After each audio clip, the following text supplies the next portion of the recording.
സഭയുടെ അടിസ്ഥാനമായി 7 കൂദാശകളാണ് ഉള്ളത്.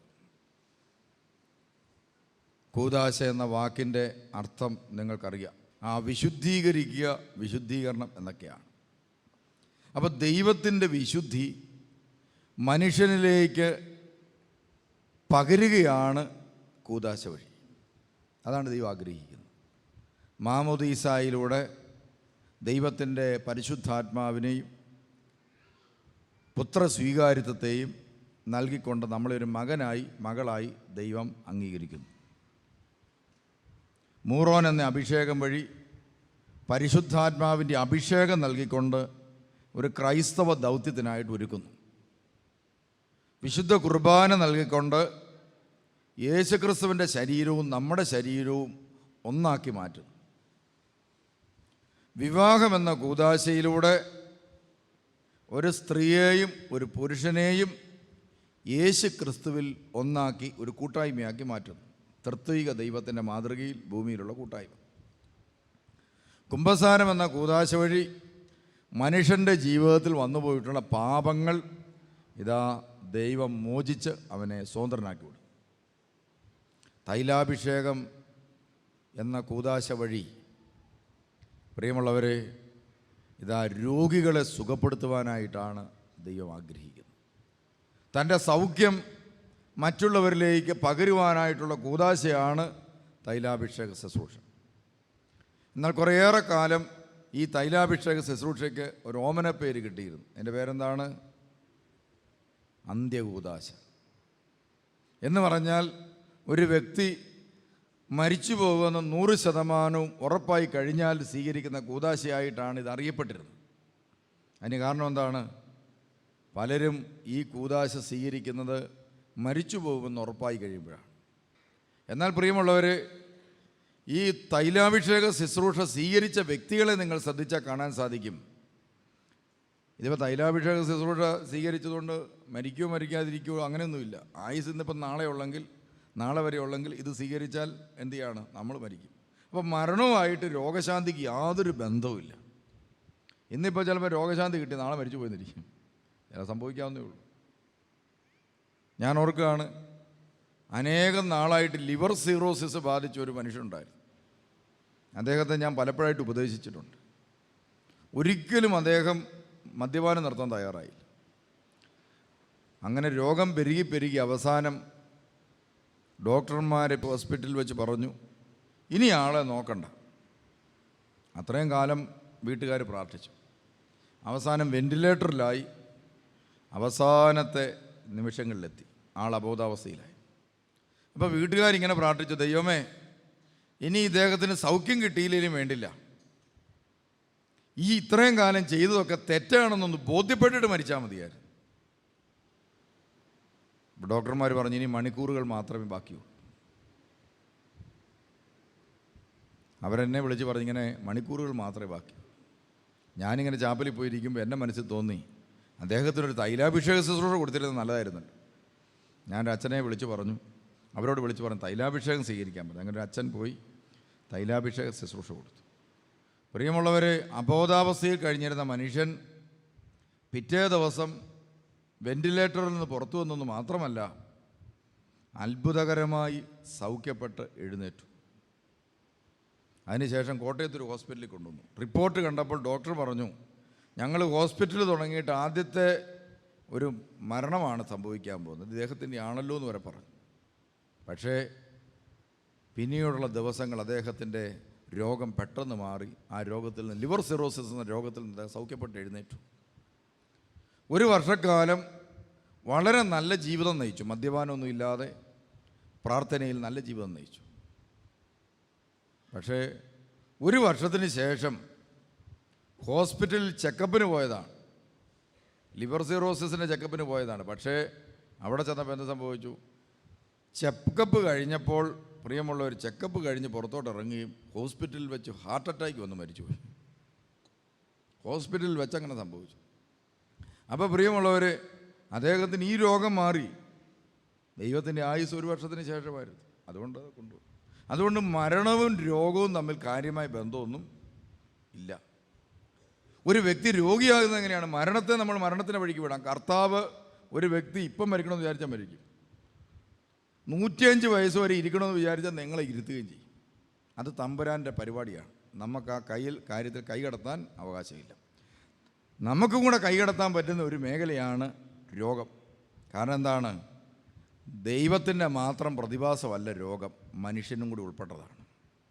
പല രോഗങ്ങൾക്കും പിന്നിൽ ശാരീരികമോ മാനസികമോ ആത്മീയവുമായ കാരണങ്ങളുണ്ട്. അപ്പോൾ ആ മേഖല ദൈവകൃപപ്രകാരം ക്ലിയറായി കഴിഞ്ഞാൽ പ്രിയമുള്ളവരെ, ആ രോഗങ്ങൾ വിട്ടുമാറും. ഉദാഹരണത്തിന്, ക്ഷമിക്കാൻ പറ്റാത്ത മനസ്സുമായിരിക്കുന്ന വ്യക്തികൾക്ക് ചില രോഗങ്ങൾ വിട്ടുമാറുകയില്ല. അബോർഷൻ എന്ന മാരകമായ പാപം ചെയ്ത വ്യക്തിക്ക് അതുമായി ബന്ധപ്പെട്ട് ഭവനങ്ങളിൽ ചില രോഗങ്ങൾ കിടക്കും. അത് കുമ്പസാരിച്ചാലേ മാറത്തുള്ളൂ. ചില പൈശാചിക പീഡകളുമായി ബന്ധപ്പെട്ട് ചില രോഗങ്ങൾ വിട്ടുമാറാതെ കിടക്കും. അതാ പാപവിമോചനം സ്വീകരിച്ച് ആ തിന്മയുടെ സ്വാധീന ശക്തിയിൽ നിന്ന് പുറത്തു വന്നാൽ മാത്രമേ ആ മേഖലയിൽ സൗഖ്യം കിട്ടത്തുള്ളൂ. അങ്ങനെ നമ്മളും കൂടെ ഉൾപ്പെട്ട മേഖലയാണ് ഈ രോഗവുമായി ബന്ധപ്പെട്ട മേഖല. അതുകൊണ്ട് സൗഖ്യത്തിന് നമ്മളുടെ കൂടി സഹകരണം തമ്പുരാൻ ആവശ്യമാണ്. സുവിശേഷം പരിശോധിച്ച് നോക്കിയാൽ നമ്മൾ കാണുന്നത് യേശുക്രിസ്തു ഇതാ ചെയ്ത പ്രവൃത്തികളിൽ ഏറ്റവും കൂടുതൽ രോഗശാന്തിയാണ്. എന്തുകൊണ്ടാണ് അങ്ങനെ ചെയ്തത്? പ്രിയമുള്ളവരെ, രോഗശാന്തിക്ക് ഇത്രയും പ്രാധാന്യം കർത്താവ് കൊടുക്കാൻ കാരണം, ഒരു മനുഷ്യൻ ഏറ്റവും കൂടുതൽ നിസ്സഹായനാകുന്ന എപ്പോഴാണെന്നറിയോ? അയാൾ രോഗിയാകുമ്പോൾ. അവിടെ ആർക്കും അയാളെ സഹായിക്കാൻ പറ്റുകയില്ല. അപ്പോൾ ഒരു വ്യക്തി രോഗിയായി കഴിയുമ്പോൾ വളരെ നിസ്സഹായനാണ്. ഒരു നിസ്സഹായൻ്റെ നിലവിളി തമ്പുരാനെ തള്ളിക്കളയാൻ സാധിക്കുകയില്ല. അതുകൊണ്ടാണ് കർത്താവ് രോഗികളോട് അനുകമ്പ കാണിച്ചുകൊണ്ടാണ് ആ രോഗിയെ സുഖപ്പെടുത്തുന്നത്. ഒരു ഗമയ്ക്ക് വേണ്ടി സംഭവിക്കുന്നതല്ലത്. ഒരു അനുകമ്പയുടെയും കരുണയുടെയും ബഹിർസ്ഫുരണമാണ് രോഗസൗഖ്യം. അതുകൊണ്ടാണ് നമ്മൾ ഈ രോഗശാന്തി പ്രാർത്ഥന നടത്തുന്ന ചില അച്ഛന്മാരെ ഞാൻ പരിചയപ്പെടാനിടയായിരുന്നു. രോഗസൗഖ്യത്തിൻ്റെ വരമുള്ള അച്ഛന്മാർ.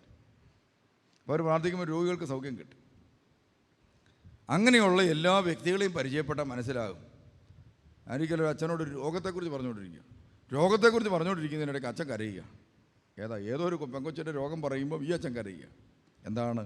ആ രോഗിയുടെ രോഗവും വേദനയും സ്വന്തം വേദന പോലെ ഉൾക്കൊള്ളാനുള്ള മനസ്സുള്ള വ്യക്തി. ആ വ്യക്തിക്ക് എന്താണ്?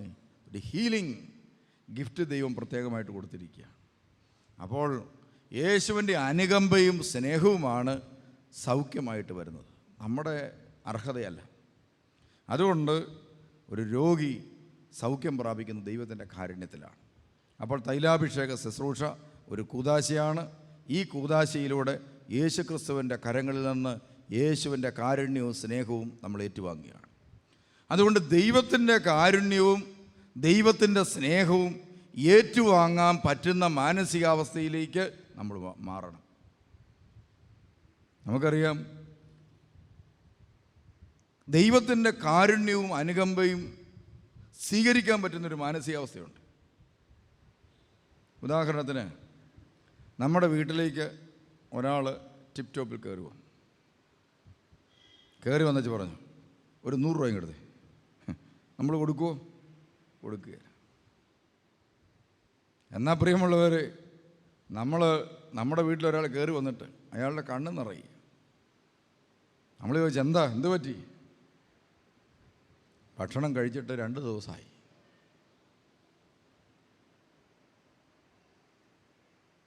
അത് ചോദിച്ചു, നിങ്ങൾക്ക് ജോലിയൊന്നുമില്ലേ? ജോലി ചെയ്യാൻ മേല. അയാളുടെ നിസ്സഹായാവസ്ഥ വെളിപ്പെടുത്തിയപ്പോൾ നമ്മൾ പോക്കറ്റിൽ നിന്ന് അറിയാതെ 100 രൂപ എടുത്ത് അയാൾ കൊടുത്തു. എന്താണ്?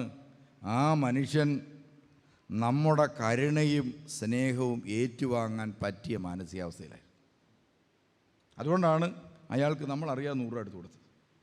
എന്ന് പറഞ്ഞ പോലെ രോഗസൗഖ്യം ഏറ്റുവാങ്ങുക എന്ന് പറയുന്നത് ദൈവത്തിൻ്റെ കാരുണ്യം ഏറ്റുവാങ്ങാൻ പറ്റുന്ന മാനസികാവസ്ഥയിലേക്ക് നമ്മൾ വളരുന്നിടത്താണ് ദൈവത്തിൻ്റെ കാരുണ്യം കടന്നു വരുന്നത്. ഞാൻ ഈ അടുത്ത കാലത്ത്, പ്രിയമുള്ളവരെ, ചിങ്ങവനം ഭാഗത്തു നിന്ന് ഒരു പെങ്കൊച്ച്, ഒരു 27-28 വയസ്സേ കാണത്തുള്ളൂ, 27 വയസ്സ് കാണുമായിരിക്കും.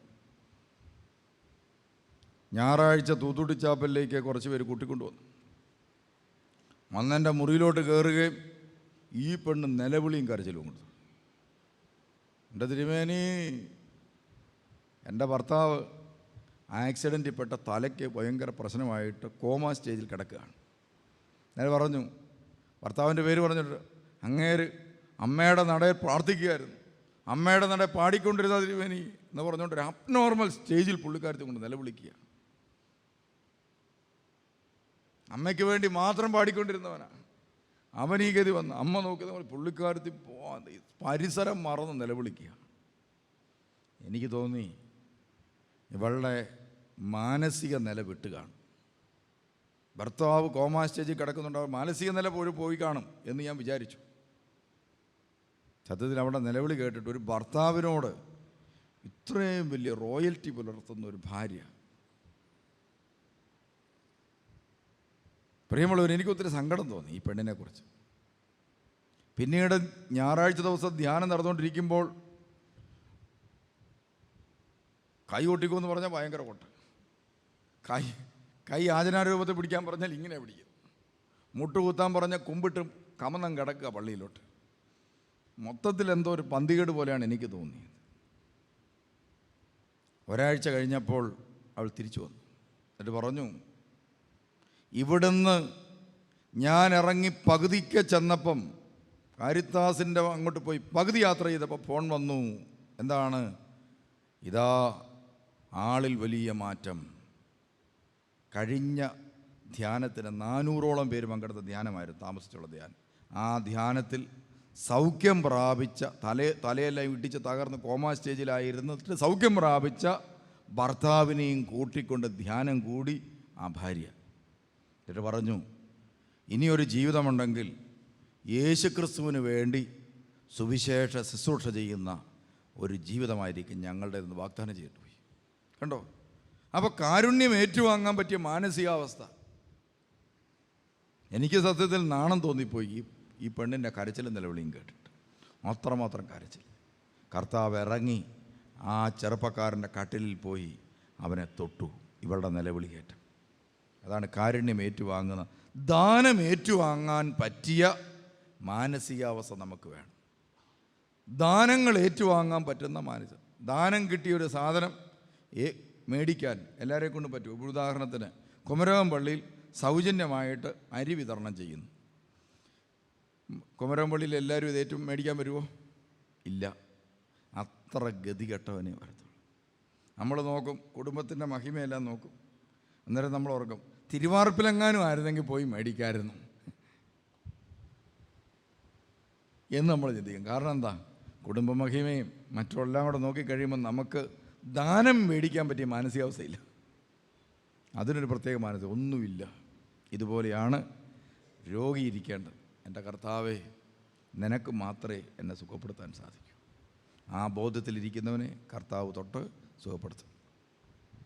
പ്രിയമുള്ളവർ, ഞാൻ ഈ തൈലാഭിഷേക ശുശ്രൂഷ സഭ ഇത് നിഷ്കർഷിച്ചെങ്കിലും 3 മാസം കൂടുമ്പോൾ ദേവാലയങ്ങളിൽ വെച്ച് തൈലാഭിഷേക ശുശ്രൂഷ നടത്തണമെന്ന് പറഞ്ഞെങ്കിലും അതിനൊരു ഇമ്പോർട്ടൻസ് കൊടുത്ത് ചെയ്യാൻ എനിക്കും സാധിച്ചിട്ടില്ല. ഞാൻ ഈ തൈലാഭിഷേക ശുശ്രൂഷ ആരംഭിക്കാനൊരു കാരണമുണ്ട്. എൻ്റെ കൂടെ ഏകദേശം 8-10 വർഷം പാട്ടുപാടിയ ഒരു പെൺകുട്ടിയുണ്ട്. ഈ അടുത്ത കാലത്ത് 32 വയസ്സുണ്ട്, 3 കുട്ടികൾ. അപ്പോഴാണ് ഇതാ ഈ പെൺകുട്ടി ഒരു ദിവസം ബോധം കെട്ട് താഴെ വീണു. ബ്രെയിൻ ഹെമറേജാണ്. അങ്ങനെ ബോധം കെട്ട് വീണ് വലിയ പ്രതിസന്ധിയിലായി കാരിത്താസ് ഹോസ്പിറ്റലിൽ കിടന്നു. ഓർമ്മശക്തി പൂർണ്ണമായി നഷ്ടപ്പെട്ടു. ഒരു സൈഡ് തളർന്നുപോയി, സംസാരശേഷി പൂർണ്ണമായിട്ടും പോയി. അങ്ങനെ ഹോസ്പിറ്റലിൽ പോയി ഞാൻ കണ്ടു. തിരിച്ച് വീട്ടിൽ വന്നു. അവിടെ ചെന്ന് സംസാരിച്ചപ്പോഴാണ് മനസ്സിലാകുന്ന, പ്രിയമുള്ളവരെ, കൊച്ചുങ്ങളെ പോലും ഓർമ്മയില്ല, ഭർത്താവിനെ പോലും അറിയാൻ മേല. ഭർത്താവ് വന്നപ്പോൾ ചോദിച്ചു, നിങ്ങൾ ആരാ? അപ്പോൾ നിൻ്റെ ഭർത്താവാ. എന്നാ കല്യാണം നടന്നു? അത് ഓർക്കുന്നില്ല. അത്രമാത്രം മെമ്മറി പോയി. ഡബിൾ PG ഉണ്ട്, ഇംഗ്ലീഷും ഇല്ല മലയാളവും ഇല്ല, 2 ഭാഷയും തലയ്ക്കകത്ത് മാഞ്ഞു പോയി. പത്രവും കണ്ടാൽ അറിയാൻ മേലോ, ഒന്നും കണ്ടാൽ അറിയാം. ഒരു ഭക്ഷണം പോലും പാകം ചെയ്യാൻ പറ്റാത്ത രീതിയിൽ അവൾ നിലത്ത് കിടക്കുകയാണ്. എഴുന്നേക്കാൻ മേലാതെ കിടക്കുക. ഒരു സൈഡ് തളർന്നു എന്നറിഞ്ഞതോടുകൂടി മാനസിക നിലയിൽ പോലും വലിയ പ്രയാസമായി. അങ്ങനെ ഇരുന്ന അവസ്ഥയിൽ ഞാൻ വീട്ടിൽ ചെന്നു. ആംഗ്യം കാട്ടിയാണ് വർത്തമാനം പറയുന്നത്. ഇത്രയും കണ്ട് കർത്താവിന് വേണ്ടി വർഷങ്ങളോളം പാട്ടുപാടിയ ഒരു വ്യക്തി ഇതുപോലെ തളർന്നു പോയത് കണ്ട്, നമ്മളുമൊക്കെ മനുഷ്യരല്ലേ പ്രിയമുള്ളവരെ, സാധാരണ രോഗികളുടെ ഒന്നും അടുത്ത് പോകുമ്പോൾ എനിക്ക് സങ്കടമൊന്നും വരാറില്ല. കാരണം എന്തോരം രോഗിയാണ് കാണുന്നത്. മരണ വീട്ടിൽ പോലും ഞങ്ങളെ അച്ഛന്മാരും മെത്രാച്ചന്മാരും കരയുന്നത് കണ്ടിട്ടുണ്ടോ? കാരണം ഇതൊരു സ്ഥിരം പരിപാടി ആയതുകൊണ്ടാണ്. നിങ്ങൾക്ക് മരണം ഒരു വീട്ടിലേ ഉള്ളൂ, നിങ്ങളുടെ വീട്ടിൽ മാത്രമേ ഉള്ളൂ. ഞങ്ങൾക്ക് സ്ഥിരം എന്താണ്, ഇന്ന് തന്നെ ഇപ്പോൾ 3 മരണ വീട്ടിൽ പോകേണ്ടതായിട്ടുണ്ട്. അപ്പോൾ ഇതൊരു സ്ഥിരമായതുകൊണ്ട് നമ്മുടെ മനസ്സിൽ അങ്ങനെ വലിയ സങ്കടമൊന്നും തോന്നാറില്ല. പിന്നെ വല്ല കൊച്ചു പിള്ളേരൊക്കെ മരിച്ചു കഴിഞ്ഞാൽ നമുക്കൊരു മനപ്രയാസമൊക്കെ തോന്നാറുണ്ട്. അല്ലാതെ 90 അപ്പച്ചൻ മരിച്ചു കഴിഞ്ഞാൽ ഒരച്ഛനും കരഞ്ഞ് പ്രാർത്ഥിക്കണമെന്ന് നിങ്ങൾ നിർബന്ധം പിടിക്കരുത്. സ്നേഹമില്ലാഞ്ഞിട്ടല്ല. അപ്പോൾ പ്രിയമുള്ളവർ, ഇവിടെ ചെന്നപ്പോൾ എനിക്കും വിഷമം വന്നു. സ്വർഗസ്ഥനായ പിതാവ് എന്നൊരു പ്രാർത്ഥന തുടങ്ങിയിട്ട് അത് അവസാനിപ്പിക്കാൻ പോലും പറ്റിയില്ല. അവസാനം പ്രാർത്ഥന പകുതിയാക്കി ഞാൻ ഒന്നും മിണ്ടാതെ വണ്ടിയെ കയറി തിരിച്ചു പോകുന്നു. പിറ്റേ ദിവസം അവരോട് തൂത്തുട്ടി ചാപ്പലിലേക്ക് വരാൻ പറഞ്ഞു. തൂത്തുട്ടി ചാപ്പലിൽ വന്നു. ഭർത്താവിൻ്റെ കൈകളിൽ പിടിച്ച് താങ്ങിപ്പിടിച്ച് ഈ പെൺകുട്ടിയെ കൊണ്ടു. അപ്പോൾ അവൾ എന്നോട് പറഞ്ഞു, ആംഗ്യം കാട്ടി പറഞ്ഞു, എന്നെ ഏതെങ്കിലും മടത്തി കൊണ്ടുപോയി വിടാൻ പറ, ഞാനവിടെ പ്രാർത്ഥിച്ചുകൊണ്ടിരുന്നോളാം. ഭർത്താവ് വേറൊരു കല്യാണം കഴിച്ച് കുഞ്ഞുങ്ങളെ നോക്കാൻ പറ. പ്രിയമുള്ളവർ, അതോടെ കേട്ടപ്പോൾ എനിക്ക് ആകെപ്പാടെ മനപ്രയാസമായി. ഞാൻ തൊട്ടപ്പുറത്തുള്ള ചാപ്പലിലേക്ക് കൂട്ടിക്കൊണ്ടുപോയി. ഇതുപോലൊരു കസേരയിട്ടിരുത്തി. അതിനുശേഷം തൈലാഭിഷേകത്തിന് എണ്ണ എടുത്തു വെച്ചു. ഇതാ തൈലാഭിഷേക പ്രാർത്ഥന പൂർണ്ണമായിട്ടങ്ങ് നടത്തി. തൈലം പൂശി കയ്യിലും നെറ്റിയിലും കാലിലും തൈലം പൂശി പ്രാർത്ഥിച്ച ശേഷം ഞാൻ പറഞ്ഞു, കൊണ്ടുപോക്കളാൻ പറഞ്ഞു. എന്ത് സംഭവിച്ചെന്നറിയോ? പിറ്റേ ദിവസം രാവിലെ അവൾ ഉണർന്നത് ഭർത്താവിനെ പേര് വിളിച്ചാണ്. സംസാരശേഷി തിരിച്ചു കിട്ടി. അപ്പോൾ ഭർത്താവ് ചാടി എഴുന്നേറ്റ് പറഞ്ഞു, നിനക്ക് സംസാരശേഷി കിട്ടിയെങ്കിൽ നടക്കാനും പറ്റും, എഴുന്നേക്കാൻ പറഞ്ഞു. അങ്ങനെ പിടിച്ചെഴുന്നേൽപ്പിച്ചപ്പോൾ പ്രിയമുള്ളവർ തന്നെ എഴുന്നേറ്റ് നടന്നു. അങ്ങനെ കുളിച്ച് റെഡിയായി തൂത്തുട്ടി ചാപ്പലിൽ വന്നു. അപ്പോൾ അച്ഛൻ പറഞ്ഞു, നീ ഒരു പാട്ട് പാടാൻ പറഞ്ഞു. ഓർമ്മ കിട്ടുന്നില്ല. ഒരു പാട്ട് തുടങ്ങിക്കൊടുത്തു, അത് പാടി. സംസാരശേഷിയും കിട്ടി, എഴുന്നേറ്റ് നടക്കാനും പറ്റി. ഇതാ ഓർമ്മ ഇപ്പോൾ തിരിച്ച് കിട്ടാൻ തുടങ്ങി. ഒരു 80% ഓർമ്മയും തിരിച്ച് കിട്ടി.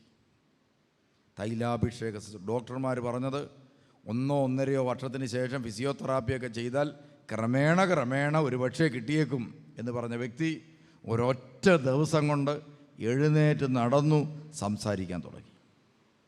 അപ്പോഴെനിക്ക് മനസ്സിലായി, ഒരു രോഗിക്ക് ദൈവം അനുവദിച്ചിരിക്കുന്ന അവകാശമാണ് തൈലാഭിഷേക ശുശ്രൂഷ. അതിനുശേഷം പ്രിയമുള്ളവരെ, ഡോക്ടർമാർ നിഷ്കർഷിച്ചിരുന്നത് ഇതാണ്. എന്താ പറഞ്ഞതെന്നറിയോ? ഈ കാലയളവിൽ പ്രഗ്നൻ്റ് ആകാതെ നോക്കിയോണം ഡോക്ടർമാർ പറഞ്ഞു. 1 മാസം കഴിഞ്ഞ് ചെക്കപ്പ് ചെയ്തപ്പോഴാണ് അറിയുന്നത് ഈ പെൺകുട്ടി പ്രഗ്നൻ്റ് ആണ്. അപ്പോൾ ഡോക്ടർമാർ പറഞ്ഞു, നിങ്ങളോട് ഞാൻ പറഞ്ഞതല്ലേ, ഈ മെഡിസിൻ കഴിച്ചുകൊണ്ടിരിക്കുമ്പോൾ ഒരു വ്യക്തി പ്രഗ്നൻ്റ് ആയാൽ സംഭവിക്കാൻ പോകുന്നത് കൊച്ചു മന്ദബുദ്ധിയായി പോകും, അല്ലെങ്കിൽ അംഗവൈകല്യമുണ്ടാകും. ഇനി മരുന്ന് നിർത്തിയാൽ സംഭവിക്കാൻ പോകുന്നത് നീ തളർന്നു കിടക്കും, പ്രസവത്തോടുകൂടി നീ തളർന്നു പോകും. ഇതാണ് ഇപ്പോഴത്തെ നിൻ്റെ ശാരീരികാവസ്ഥയിൽ സംഭവിക്കാൻ പോകുന്നത്. എന്ത് വേണമെന്ന് നിങ്ങൾ തീരുമാനിച്ചോളാം. ഒന്നുകിൽ അബോർഷൻ ചെയ്ത് കൊച്ചിനെ കൊല്ലുക, അതല്ലെങ്കിൽ മരുന്ന് കഴിക്കുക, കൊച്ചംഗവൈകല്യത്തോടെ ജനിക്കുക, അതല്ലെങ്കിൽ മരുന്ന് നിർത്തി നീ തളർന്നു കിടക്കുക. എന്ത് വേണമെങ്കിലും ചെയ്യാം. അവരെൻ്റെ അടുക്ക് വന്നു എന്നോട് ചോദിച്ചു, ഡോക്ടർമാർ ഇങ്ങനെയാണ് പറഞ്ഞു, ഞങ്ങൾ എന്ത് ചെയ്യണം? അപ്പം ഞാൻ പറഞ്ഞു, ഇതാ സംസാരശേഷി നഷ്ടപ്പെട്ട് എഴുന്നേറ്റ് നടക്കാൻ പറ്റാതിരുന്ന നിന്നെ ഇതാ 2 കാലം നടത്തി സംസാരിപ്പിച്ച ദൈവത്തിന് നിന്നെ സംരക്ഷിക്കാനുള്ള കഴിവുണ്ട്, നിൻ്റെ കുഞ്ഞിനെ സംരക്ഷിക്കാനുള്ള കഴിവുണ്ട്. അതുകൊണ്ട് ഇതാ എനിക്ക് പറയാനുള്ളത്, ഇതാ ദൈവത്തിൻ്റെ ദാനമാണ് കുഞ്ഞ്. അതിൻ്റെ മേൽ, ജീവൻ്റെ മേൽ കൈവെക്കാൻ നിങ്ങൾക്ക് അവകാശമില്ല. തളർന്നു കിടന്നാൽ നമ്മൾ പാലിയേറ്റീവ് സെൻറ്റർ തുടങ്ങുന്നുണ്ട്. നിന്നെ ലൈഫ് ലോങ് നമ്മുടെ പാലിയേറ്റീവ് സെൻറ്ററിൽ തളർന്നു കിടക്കുന്ന നിന്നെ ഞങ്ങൾ നോക്കാൻ തയ്യാറാണ്. അങ്ങനെ അവർ പ്രിയമുള്ളവരെ ആരോടും പറയാതെ ബന്ധുമിത്രാദികൾ, സുഹൃത്തുക്കൾ, ഡോക്ടർമാരൊക്കെ അബോർഷന് വേണ്ടി പ്രേരിപ്പിച്ചു. അവർ അബോർഷൻ ചെയ്തില്ല, ജീവൻ്റെ മേൽ കൈവച്ച്. ഈ അടുത്ത കാലത്ത് പ്രിയമുള്ളവരെ ആ കൊച്ചിൻ്റെ മാമോദീസായിരുന്നു. പ്രസവിച്ചു, ആരോഗ്യമുള്ള കുഞ്ഞ്, പ്രസവിച്ചു, ആരോഗ്യമുള്ള അമ്മ, ഒന്നും സംഭവിച്ചില്ല. അപ്പോൾ ദൈവത്തിന് പ്രിയമുള്ളവരെ നമ്മളെയൊക്കെ സംരക്ഷിക്കാനുള്ള കപ്പാസിറ്റി ആർക്കുണ്ട്? നമ്മുടെ ദൈവത്തിനുണ്ട്. അതുകൊണ്ട് നാം നമ്മുടെ ദൈവത്തിൻ്റേതായിരിക്കണം. ഇതാണ് എനിക്ക് നിങ്ങളെ ഓർമ്മിപ്പിക്കാനുള്ളത്. ഓരോ രോഗിയും പറയണം, എൻ്റെ ദൈവത്തിന് എന്നെ സംരക്ഷിക്കാനുള്ള കഴിവുണ്ട്, അതുകൊണ്ട് ഞാൻ എൻ്റെ ദൈവത്തിൻ്റേതായിരിക്കും. ഈ തൈലാഭിഷേക ശുശ്രൂഷ സമയത്ത് പല വിധത്തിലുള്ള രോഗങ്ങളുള്ളവരാണ്. മാരക രോഗങ്ങളുണ്ട്, ക്യാൻസർ രോഗങ്ങൾ പോലെയുള്ള രോഗങ്ങളുള്ളവരുണ്ട്, ആസ്മ പോലെയുള്ള അസുഖങ്ങളുള്ളവരുണ്ട്, നട്ടലിന് വേദനയുള്ളവരുണ്ട്. ഇങ്ങനെ പലതരത്തിലുള്ള രോഗങ്ങളായിരിക്കാം നിങ്ങളെ പീഡിപ്പിക്കുന്നത്. രോഗം എന്തു തന്നെ ആയിരിക്കട്ടെ, ഒരു കാര്യം തിരിച്ചറിയുക. ഇതാ ഒരു പുരോഹിതൻ തൻ്റെ കരങ്ങളാൽ ഇതാ ഈ ശുശ്രൂഷ നിർവഹിക്കുമ്പോൾ, പൗരോഹിത്യം എന്ന വരത്തിൻ്റെ പ്രത്യേകത എന്താണ്? അത് പുരോഹിതൻ്റെ സ്വന്തമല്ല, സഭയുടെ സ്വന്തമാണ്. പൗരോഹിത്യം വളരെ വിശുദ്ധമാണ്. ഒരു പുരോഹിതൻ വിശുദ്ധനായിരിക്കണമെന്ന് നിർബന്ധമില്ല. കാരണം ഈ ഭൂമി ജനിച്ചോളൊന്നുമല്ലേ. ഒത്തിരി കുറവുകളും ബലഹീനതകളും പോരായ്മകളും ഒരു പുരോഹിതനുണ്ടാവും. അതിൽ നിന്നൊരു 100% ഒരു പുരോഹിതന് മോചനം പ്രാപിക്കാനാവില്ല. കാരണം അവനൊരു മനുഷ്യനാണ്. എന്നാൽ ആ വ്യക്തിയുടെ മേൽ ദൈവം വച്ചിരിക്കുന്ന പൗരോഹിത്യം ദൈവം കൊടുത്ത ദാനമാണ്, അത് വിശുദ്ധമാണ്. ആ പൗരോഹിത്യ നൽവരം ആണ് നിങ്ങൾക്ക് വേണ്ടി ഉപയോഗിക്കുന്നത്. നിങ്ങൾക്ക് പെടുക അത് ചുമക്കുന്ന വ്യക്തി എന്നുള്ളതേ ഉള്ളൂ. ഞങ്ങളൊക്കെ ഈ ദൈവിക ദാനം ചുമക്കുന്നവരാണ് ഞങ്ങൾ. ആ ദാനമാണ് നിങ്ങൾക്ക് വേണ്ടി സഭ ഉപയോഗിക്കുന്നത്. അപ്പോൾ ആ ദൈവിക ദാനത്തെ ചുമക്കുന്ന ഒരു പാത്രം മാത്രമാണ് ഞങ്ങൾ ഓരോരുത്തരും. ആ പൗരോഹിത്യ നൽവരത്തിൽ പറഞ്ഞിരിക്കുന്നതാണ്, നിങ്ങൾ രോഗികളുടെ മേൽ കൈവെക്കുമ്പോൾ അവർ സൗഖ്യം പ്രാപിക്കും. പിശാചിനെ ബഹിഷ്കരിച്ചാൽ അത് വിട്ടുപോകും. അതോടൊപ്പം നിങ്ങൾ ഭൂമിയിൽ കെട്ടുന്നത് കെട്ടപ്പെടും, നിങ്ങൾ ഭൂമിയിൽ അഴിക്കപ്പെടും. യേശു ബാറാസിറായുടെ പുസ്തകത്തിൽ പറയുന്നത്, ദൈവജനത്തെ അനുഗ്രഹിക്കുന്നതിനും യാക്കോബിന് ഇതാ ദൈവത്തിൻ്റെ വചനങ്ങൾ പറഞ്ഞു കൊടുക്കുന്നതിനും ഇസ്രായേലിനെ ഉപദേശിക്കുന്നതിനും വേണ്ടി അഹറോൻ അഭിഷേകം ചെയ്യപ്പെട്ടു. അവൻ അഭിഷേകം ചെയ്യപ്പെട്ടിരിക്കുന്ന ഇസ്രായേലിനെ ചട്ടം പഠിപ്പിക്കുന്നതിനാണ്.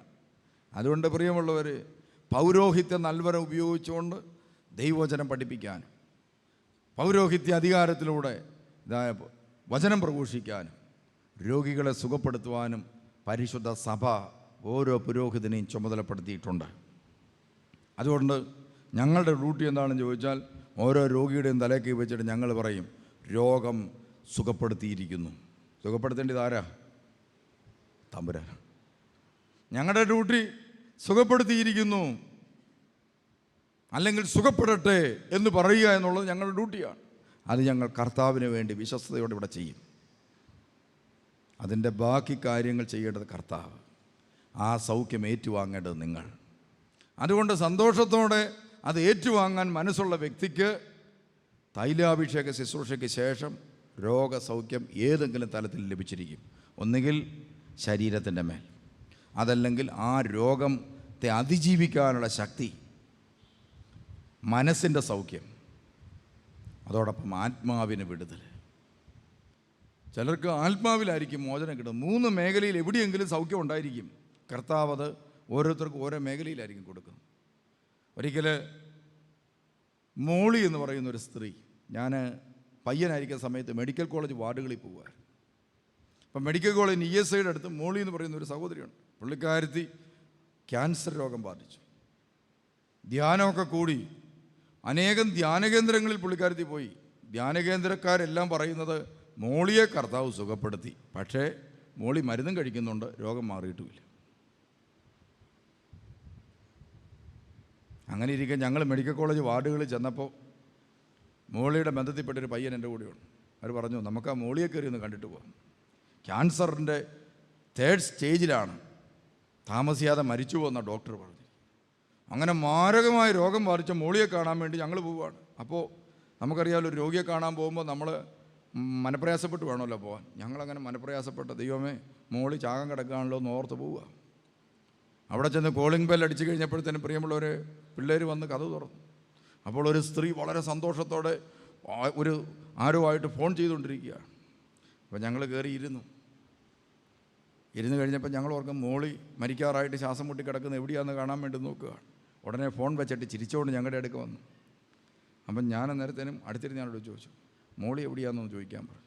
ഉടനെ അവൾ പറഞ്ഞു, ഇതാ മോളി. മോളി വളരെ സന്തോഷത്തോടെ നിൽക്കുകയാണ് ചിരിച്ചുകൊണ്ട്. വർത്താനം പറഞ്ഞപ്പോൾ മോളി സന്തോഷത്തോടെ പറയുകയാണ്, ഞാൻ തമ്പുരാൻ്റെ അടുക്കലേക്ക് പോകാൻ എപ്പോഴേ റെഡിയാണ്. കൊച്ചു കുഞ്ഞുങ്ങളുണ്ട്, 1 വയസ്സും 2.5 വയസ്സും ഒക്കെ ഉള്ളു. അതുങ്ങളെക്കുറിച്ച് ഓർക്കുമ്പം ഒരു ഭാരമുണ്ടെങ്കിലും എൻ്റെ കയ്യിലുള്ളതിനേക്കാൾ സുരക്ഷിതമാണ് തമ്പുരാൻ്റെ കയ്യിൽ ഈ കുഞ്ഞുങ്ങൾ.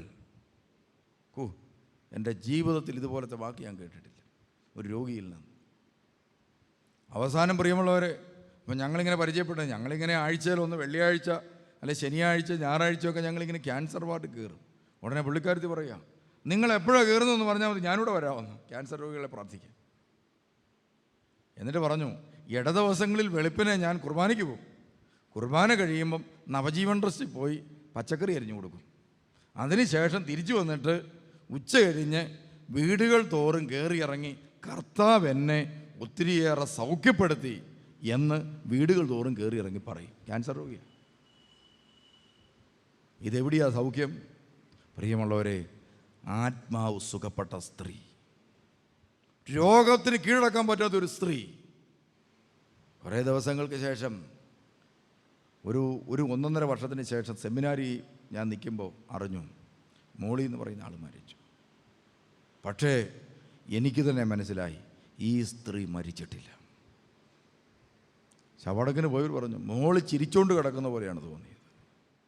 ഭർത്താവ് അതിന് ശേഷം പറഞ്ഞു, സത്യത്തിൽ മോളി മരിച്ചിട്ടില്ല, ഞങ്ങളുടെയൊക്കെ കൂടെയുണ്ട്.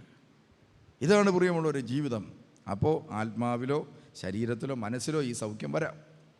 അതുകൊണ്ട് ഇപ്പോൾ ഇവിടെ നമ്മൾ ഈ തൈലാഭിഷേക ശുശ്രൂഷ നടത്തുമ്പോൾ നിങ്ങളുടെ ശരീരത്തിലോ മനസ്സിലോ ആത്മാവിൻ്റെ ഏതെങ്കിലും തലങ്ങളിലൂടെ പരിശുദ്ധാത്മാവ് കടന്നു പോകും. മിക്കവാറും പേരുടെ ശരീരത്തിൻ്റെ കോശങ്ങളുടെ ക്രമക്കേടുകളെല്ലാം കർത്താവ് ആ സമയത്ത് സുഖപ്പെടുത്തും. അതുകൊണ്ട് തീർച്ചയായിട്ടും രോഗത്തിന് കാര്യമായ മാറ്റവും പരിപൂർണ സൗഖ്യവുമൊക്കെ നമുക്ക് ലഭിക്കും. ഇനി നമുക്ക് നല്ല ഒരുക്കം ഒരു പ്രധാന ഘടകമാണ്. സൗഖ്യം ഏറ്റുവാങ്ങാൻ പറ്റുന്ന ഒരു ഒരുക്കം മനസ്സിന് വളരെ പ്രധാന ഘടകമാണ്. അതുകൊണ്ടാണ് ധ്യാന മധ്യത്തിൽ വെച്ച് ഇത് നടത്തുമ്പോൾ എഫക്റ്റ് കൂടും. താമസിച്ചുള്ള ധ്യാനങ്ങൾ വെച്ചാണ് നടത്തുന്നതെങ്കിൽ 5 ദിവസമൊക്കെ ഒന്നിച്ച് പ്രാർത്ഥിച്ച ശേഷം നടത്തുമ്പോൾ അവർക്ക് കൂടുതൽ അനുഭവത്തോടെ ഏറ്റുവാങ്ങാൻ പറ്റും. അതൊരു പ്രിപ്പറേഷൻ വളരെ അത്യാവശ്യമാണ്. അതുകൊണ്ട് നിങ്ങളിപ്പോൾ മനസ്സുകൊണ്ട് ഒരുങ്ങുക, ദൈവമേ, അങ്ങയുടെ മുമ്പിൽ ദാനം സ്വീകരിക്കാൻ നിൽക്കുന്ന ഒരു വ്യക്തിയാണ് ഞാൻ. നിനക്ക് മനസ്സുണ്ടെങ്കിൽ എന്നെ സൗഖ്യപ്പെടുത്താൻ കഴിയും, നിനക്ക് മനസ്സുണ്ടെങ്കിൽ എന്നെ സുഖപ്പെടുത്താൻ കഴിയും. ഈ മനോഭാവത്തോടെ നിൽക്കാനായിട്ട് പ്രത്യേകം ശ്രദ്ധിക്കുക.